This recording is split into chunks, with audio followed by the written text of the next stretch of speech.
मैं सत्यन जांगड़े और आज हम पढ़ेंगे बायोलॉजी के फर्स्ट चैप्टर में जीवों में जनन। और इसका पहला वीडियो हम बना चुके हैं और उसे आप डिस्क्रिप्शन में जाकर लिंक को खोलकर देख सकते हैं। और आज हम देखेंगे इसका दूसरा भाग। तो पहले वाले वीडियो में हमने देखा था कि लैंगिक जनन क्या है और अलैंगिक जनन क्या है और लैंगिक जनन के प्रकार और विधियां हमने देखा था। और आज के इस वीडियो में हम देखेंगे कि पौधों में अलैंगिक जनन। पहले वाले वीडियो में हम देखे थे कि जीवों में अलैंगिक जनन और आज हम देखेंगे पौधों में अलैंगिक जनन। पौधों में अलैंगिक जनन।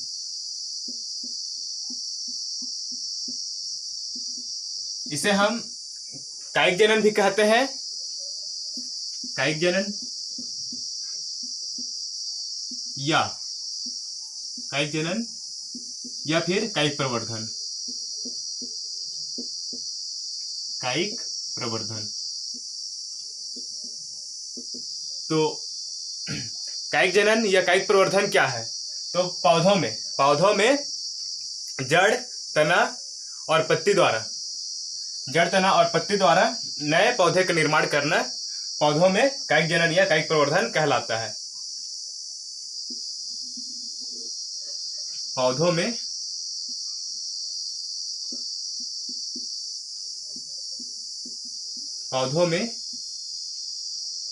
जड़, तना या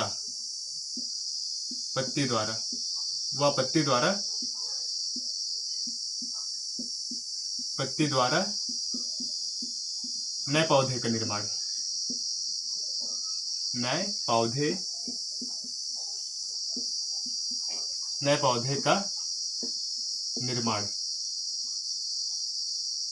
का निर्माण। पौधे में जड़, तना व पत्ती द्वारा नए पौधे का निर्माण कायिक जनन या कायिक प्रवर्धन कहलाता है। तो आज हम देखेंगे कायिक जनन के प्रकार। कायिक जनन के प्रकार या फिर विधियां। तो ये मुख्यतः दो प्रकार के होते हैं। पहला होता है प्राकृतिक कायिक जनन और दूसरा होता है कृत्रिम कायिक जनन। तो प्राकृतिक कायिक जनन जो होता है वह स्वयं पौधों द्वारा होता है और जो कृत्रिम होता है वो मानव द्वारा होता है। तो पहला इसमें है प्राकृतिक कायिक जनन।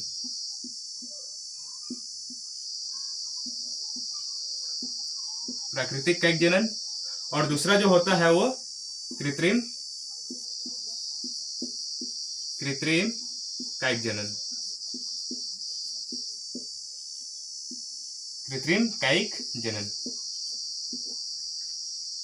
तो इस प्रकार हमने देखा कि पौधों में कायिक जनन जो होता है वो मुख्यतः दो प्रकार के होता है। पहला जो स्वयं पौधे द्वारा करता है या उसे हम प्राकृतिक कायिक जनन कहेंगे और जो दूसरा है कृत्रिम कायिक जनन जो मानव द्वारा किया जाएगा। स्वयं पौधे द्वारा, ये स्वयं पौधे द्वारा। आप साथ साथ में नोट करते हुए चलते जाएंगे। और कृत्रिम कायिक जनन मनुष्य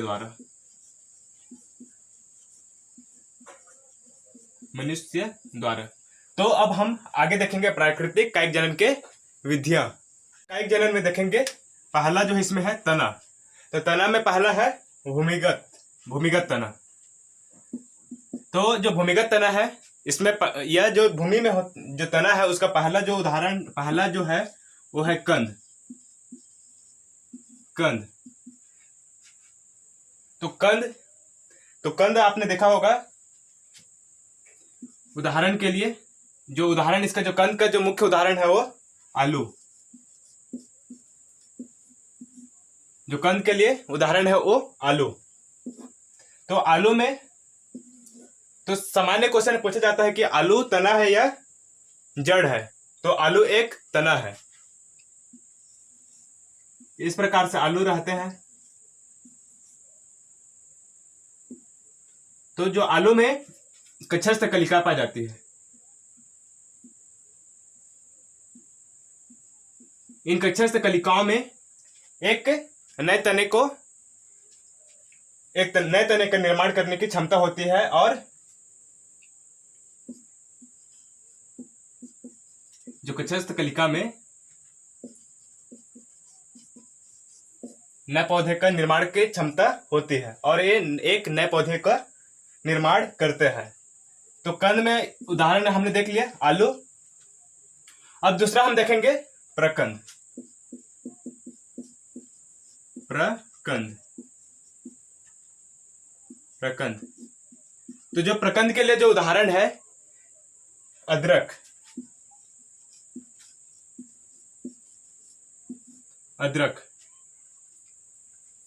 तो अदरक इस प्रकार से नोड रहते हैं इसमें,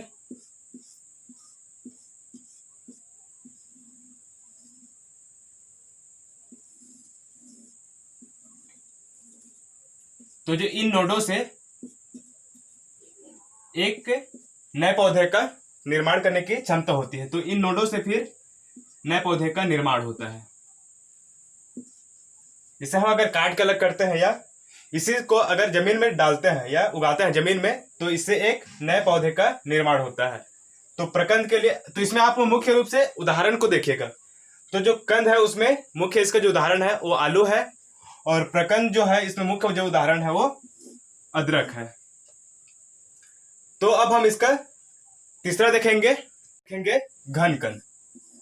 तो घनकंद भी तने का एक विधि है, और इसमें जो जिसका मुख्य उदाहरण है वो अरबी और जिमीकंद है। यह भी कक्षस्थ कलिकाओं द्वारा होता है और एक नए पौधे का निर्माण करता है।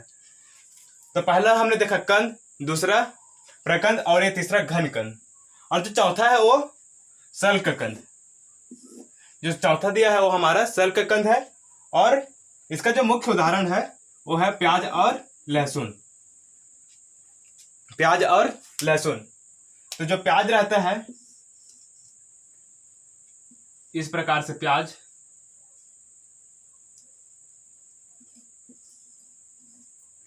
तो जो प्याज का जो निचला वाला जो कंद है ये एक तना होता है। तो ये भी एक सल्ककंद का प्रकार है जो तने के रूप में रहता है। तो अब हम देखेंगे जड़ के लिए अर्धवायवीय तना। तो अर्धवायवीय तना में मुख्यतः 3 प्रकार होते हैं। पहला होता है भूस्थारी, दूसरा होता है भूस्थारी,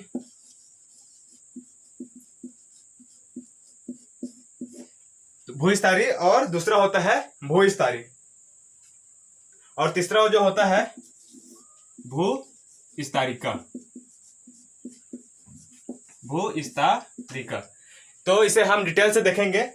पहला जो भूस्थारी है, इसमें जो पौधा है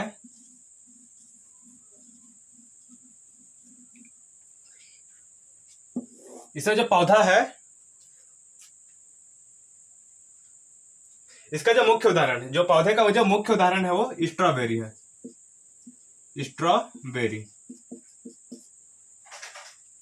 इसे हम इस प्रकार से भी बना सकते हैं या ऐसे भी रहने से बन जाएगा। जो स्ट्रॉबेरी है इसका जो एक शाखा है वो आगे की ओर बढ़ेगा और जमीन में जाएगा। वायव्य में होगा ना, ये वायव्य में होगा और आगे की ओर बढ़ेगा और जमीन में जाएगा, और एक यहां से फिर नए पौधे का निर्माण करेगा।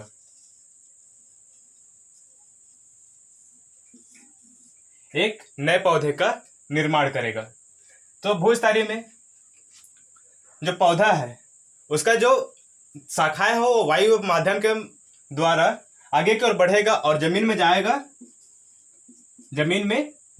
और जमीन में दब के फिर वो नए पौधे का निर्माण करेगा। तो इस प्रकार से भूस्थारी में होता है।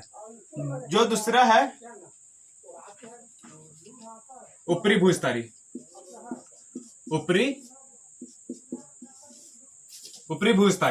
तो ऊपरी भूस्थारी में होता यह है कि इसका जो ऊपरी भूस्थारी है इसका जो मुख्य उदाहरण है वो दूब घास। दुब घास। जो ऊपरी भूस्थारी है इसका जो मुख्य उदाहरण है वो दुब घास है। तो जो दुब घास होता है इस प्रकार से जो होता है, ये हल्का से ऊपरी भाग में, हल्के से ऊपरी भाग में, जमीन के ऊपर वाले भाग में, जो जैसे जमीन है तो इसके सतह के ऊपर ऐसे धीरे धीरे धीरे करके अगले वाले भाग में जाएगा, जमीन के अगले स्तर पर जाएगा और यहाँ फिर एक नए दुब घास को जन्म देगा या नए पौधे को जन्म देगा। तो इस प्रकार से ऊपरी भूस्थारी और इसका जो मुख्य उदाहरण है वो दुब घास है, और जो भूस्थारी है उसका जो उदाहरण है वो स्ट्रॉबेरी है। अब जो इसमें देखते हैं हम तीसरा भूस्थारी का। तो ये जो भूस्थारी का होता है ये जलीय पौधों में होता है, जलीय पौधों में होता है, जलीय पौधों में होता है। और जो इसका मुख्य उदाहरण है वो है जलकुंभी। जलकुंभी। तो इस प्रकार हमने देखा कि तना में, अर्धवायवीय तना में भूस्थारी, ऊपरी भूस्थारी और तीसरा है भूस्थारी का। तो इसे आप पुनः देखेंगे तो आपको और अच्छे तरीके से समझ में आ जाएगा। तो अब हम अगला देखेंगे जड़ द्वारा। जड़ द्वारा कायिक जनन। हम अगला कायिक जनन देखेंगे जो जड़ द्वारा होगा। तो इसको आपको मुख्य रूप से उदाहरण याद करना है, उदाहरण ज्यादातर याद करना है। और इसका जो मुख्य उदाहरण है वो सतावर, डहेलिया और शकरकंद है। और इसके बाद हम देखेंगे जो तीसरा है पौधों में कायिक जनन, वो पत्ती द्वारा।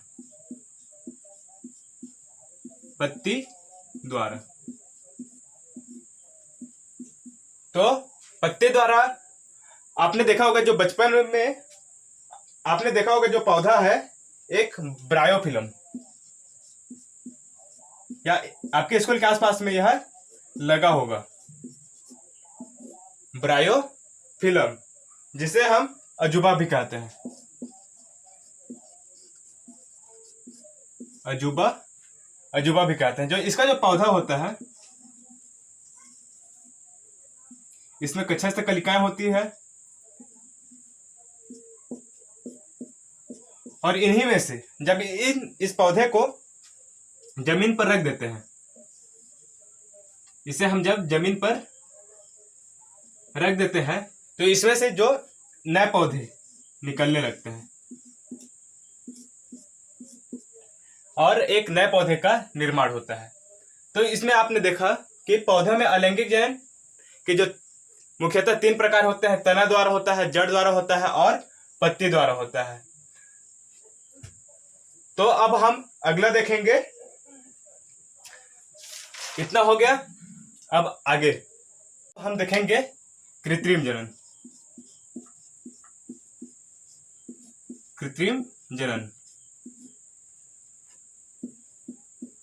इसमें मुख्यतः 2 प्रकार होता है। पहला है कलम लगाना, और जो दूसरा होता है दाब लगाना।